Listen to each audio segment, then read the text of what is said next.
Il est bon d'être à nouveau avec vous. Quelle bénédiction de voir comment Dieu aide chacun d'entre nous pendant cette surprenante et difficile pandémie. Certaines régions s'améliorent, d'autres s'empirent, mais Dieu nous aidera à traverser cette épreuve par sa grâce. Certains se demandent si c'est la dernière crise, si c'est l'un des 7 derniers fléaux. Selon la compréhension biblique, ce n'est pas la crise finale, ce n'est pas l'un des 7 derniers fléaux, mais c'est certainement un signe précurseur de ce qui va arriver. Car je crois que Jésus viendra très bientôt. Les prophéties bibliques se réaliseront, vous pouvez en être sûr.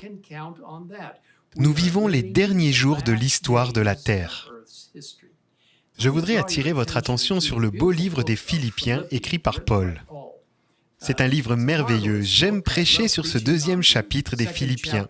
Dans le premier, Paul partage quelques belles pensées, notamment au verset 21, où il dit « Pour moi, la vie, c'est le Christ. » Quelle chance de vivre pour le Christ pendant cette pandémie et au-delà, alors que nous partageons la précieuse vérité de Dieu.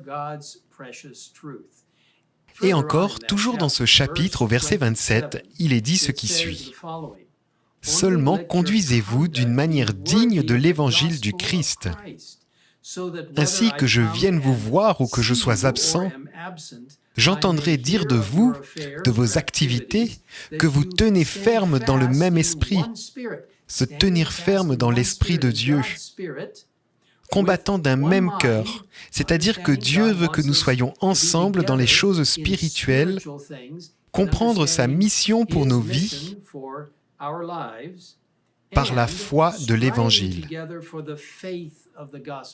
Quelle occasion de s'impliquer en tant que membre, d'être unis dans ce que Dieu veut que chacun d'entre nous fasse,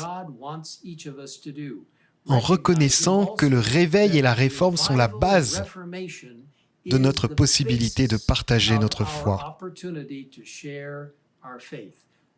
Se rapprocher du Seigneur par la lecture de sa parole, par l'étude de l'esprit de prophétie, par la prière, et ensuite partager ce merveilleux évangile de Jésus-Christ avec les autres. Et Paul poursuit dans la première partie du verset 18. « Sans vous laisser effrayer en rien par les adversaires. »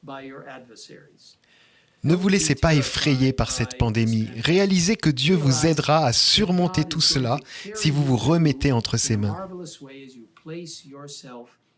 Aidez à partager le message des 3 anges d'Apocalypse 14.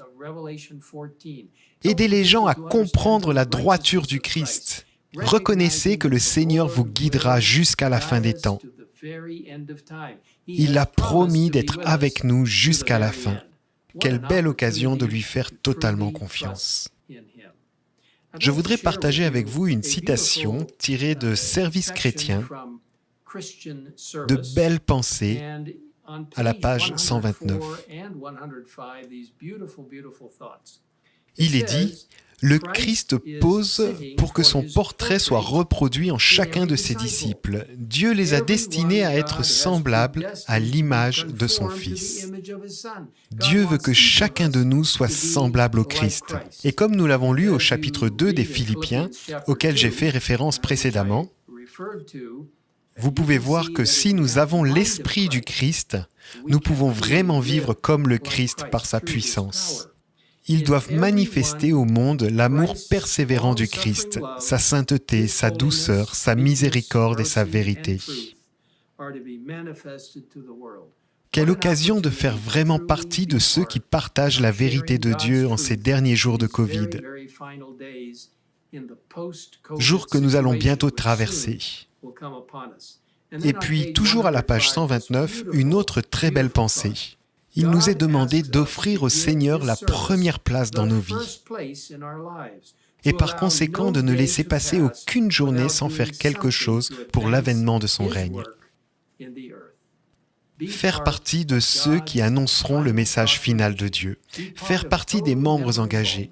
Faire partie d'un message qui apporte la guérison aux gens là où ils se trouvent. Laissez-moi prier avec vous.